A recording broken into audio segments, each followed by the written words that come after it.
Olá, hoje o ABGD News recebe o Dr. Einar Tribuzzi, ele que é diretor jurídico e tributário da ABGD, e hoje nós vamos falar sobre as mudanças na cobrança do ICMS e os impactos trazidos pela Lei Complementar 194/2022, um assunto muito importante que mexe com o nosso mercado e que tem muito a ver também com a questão política.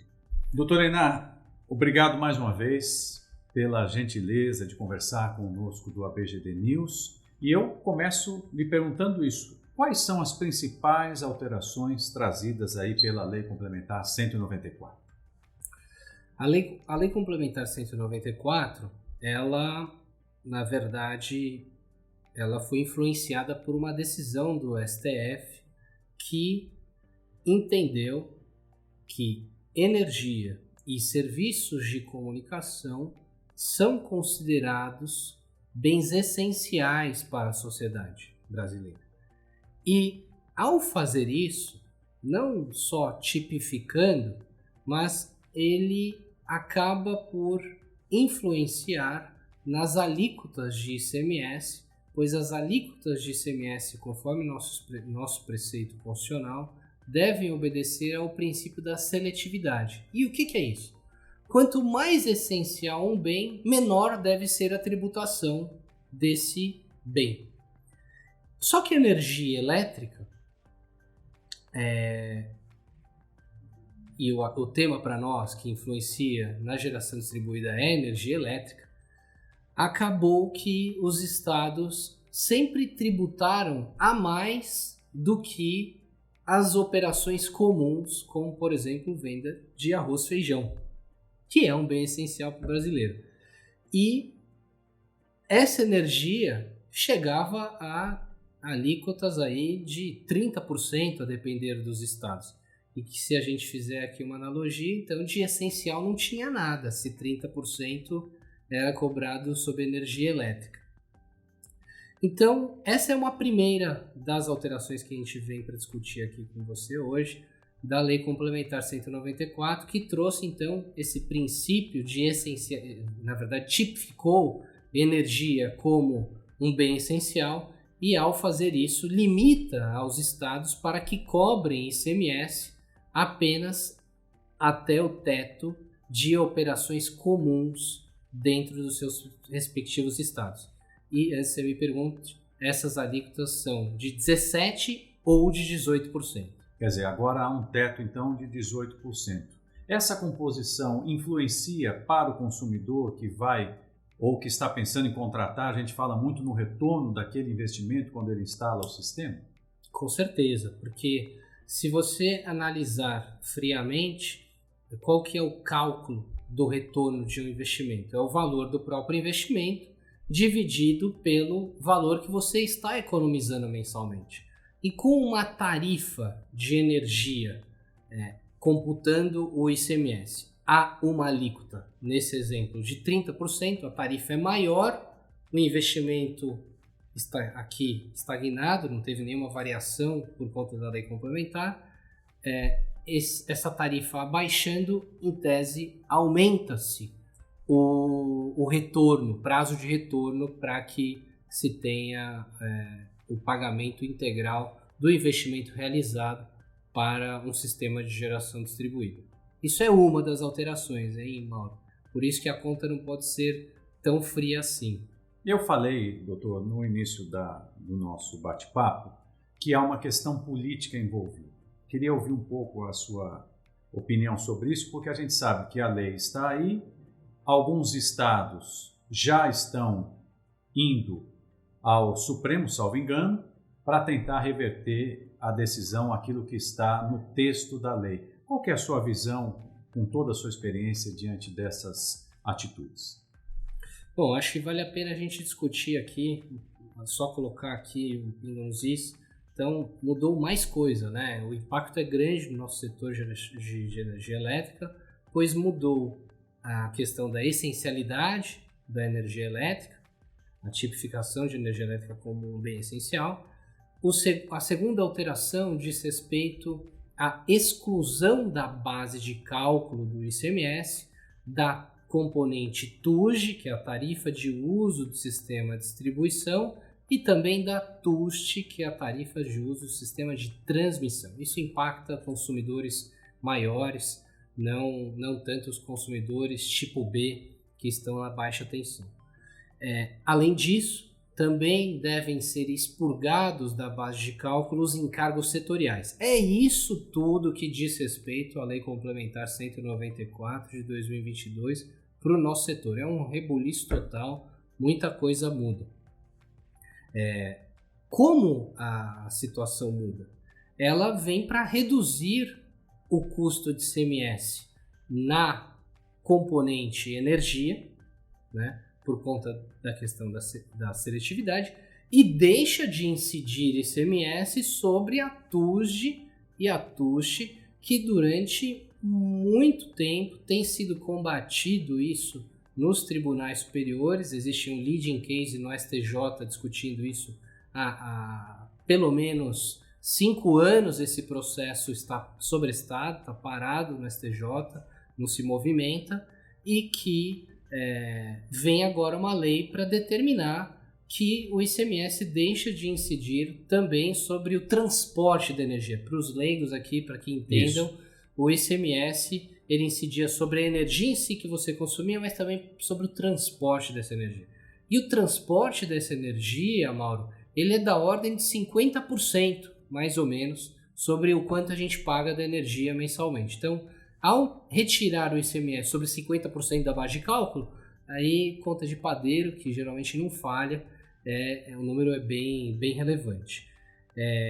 Eu acho que o governo veio com uma norma, não só o governo, porque isso foi aprovado pelo Congresso Nacional, então em tese foi aprovado pelos estados também, ali representados pelos seus senadores, e que, portanto, é a vontade do povo, né, de ter uma desoneração na energia elétrica. Aí eu metendo a falar de política aqui, mas isso para dar importante demais. Para dar uma freada na inflação, né? Foi um movimento. Mas isso afeta muito o bolso dos estados, que alguns deles já ajuizaram uma ação direta de inconstitucionalidade contra a Lei Complementar 194, é a ação direta 7195, para quem quiser acompanhar essa ação, e que tenta atacar a legitimidade da Lei Complementar, a legalidade da Lei Complementar 194, pois ela invade competência dos estados. Porque o ICMS é um imposto estadual. Exatamente, porque perante a Constituição o ICMS é um imposto estadual.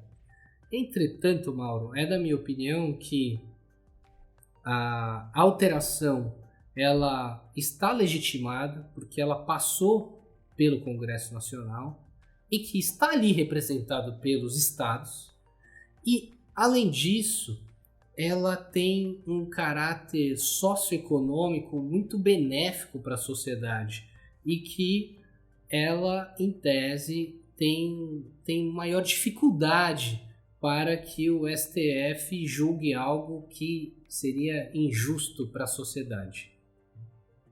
Então, fazendo a leitura ampla e política de tudo isso, doutor Enar, nós temos a questão que envolve a inflação que nós vivemos nesse momento no Brasil por diversos fatores, guerra da Ucrânia, a questão política do momento, o dólar e tudo isso, a decisão de tentar, nós tivemos agora recentemente os números aí envolvendo a pobreza no Brasil, o desemprego, por aí vai. Quer dizer que, não sei se é cedo para afirmar, mas eu lhe pergunto, dá para dizer que essa lei complementar vai ser boa para o consumidor, boa para a economia brasileira, aos seus olhos? Eu acho que aos olhos do consumidor é uma lei que é muito boa, né? Não há sombra de dúvidas que ela vai diminuir a tarifa de energia. A questão aqui é verificar se ela vai ser boa para aquele que vendia a solução energética. Porque aquele que vendia a solução energética, quanto maior o caos, melhor, né? Quanto mais caro, melhor, porque os investimentos se justificavam por si só.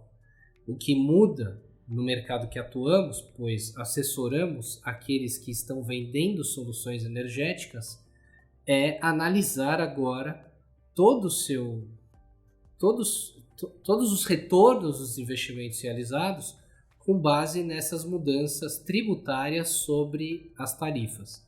Prazo que isso deve acontecer, como isso deve acontecer, são perguntas que, com certeza, esses empreendedores estão realizando nesse momento. Quer dizer, mais do que nunca é fundamental ter uma assessoria técnica especializada para poder entender e ler tudo isso que o senhor acaba de colocar, né? Com certeza, eu acho que enquanto isso é bem comum não só no mercado de geração distribuída, né? Sou advogado já há pelo menos 15 anos e não muda a mentalidade em setores diferentes. Enquanto todo mundo está ganhando uma margem boa, não se preocupa muito com penduricalhos. Mas quando essa margem é espremida, e como você bem trouxe, numa situação globalmente, né, a questão econômica global hoje, de falta de matéria-prima, inflação, guerra na Ucrânia, influencia a taxa de dólar, isso influencia então no custo total dos equipamentos que são, principalmente solar, são importados. Você tem um custo alto, né, e a margem está mais apertada. Então, analisar com cautela todas essas questões tributárias e que, como dissemos aqui, são extremamente complexas, a forma que esse cálculo deve ser realizado. Esquecemos de falar também aqui, Mauro, a outra alteração que tivemos, a Lei 14.385, de 2022, que visa a devolução de todo o PIS e COFINS cobrado sobre uma base de cálculo maior, que incluía o ICMS, e que as distribuidoras saíram-se, muitas delas, vitoriosas na discussão judiciária desse tema, mas que ficou determinado, através dessa lei, que deve ser devolvido para os consumidores de energia em determinado prazo, né? Então, isso também vem para arrefecer a tarifa de energia e que deve continuar ainda um pouco mais achatada por essas questões tributárias. Não estou aqui a dizer que a tarifa de energia vai abaixar por conta de normas reguladoras ou por custo de implantação de sistemas de geração centralizada, mas sim que, por razão das questões tributárias, a tarifa deve diminuir. Para fechar, doutor Enar, quer dizer que nós vamos terminar o ano de 2022, ou melhor, devemos terminar atentos a tudo isso, a esse movimento, e acompanhando também as decisões que se darão lá em Brasília, né? Com certeza, eu acho que tem que acompanhar de perto como os estados recepcionarão essa alteração da lei complementar, porque os estados precisam ainda adequar os seus regulamentos de ICMS internos para dizer sobre qual base de cálculo incide o ICMS, porque tivemos aí a exclusão da TUST e dos encargos setoriais, e que encargos setoriais, Mauro, não é algo que se lê atualmente nas faturas de energia, pelo menos na sua grande maioria das distribuidoras, não existe a abertura de quais são os encargos setoriais que incidem também sobre a TE, não somente sobre a TUG. E os integradores estão aí vivendo um momento atípico, digamos assim. Eu acho que as premissas, né, desses cálculos que são realizados de forma cotidiana nos últimos anos pelo mercado precisam ser revistas. Todas essas premissas de cálculo, pois o número que resulta dessa equação de retorno de investimento muda completamente com essas novas alterações tributárias. Doutor Enar Tribuzzi, quero agradecer mais uma vez a gentileza da sua participação e parabenizar pelo trabalho, e já fica o convite para uma outra gravação em uma outra oportunidade. Obrigado pelo convite, prazer estar aqui com vocês e passar um pouco de conhecimento para o mercado. Obrigado pelos esclarecimentos. E agradeço também a você que nos acompanhou até agora. Acompanhe aí as nossas redes sociais, acompanhe o site da ABGD e até uma próxima oportunidade. Tchau para vocês, tudo de bom e até lá.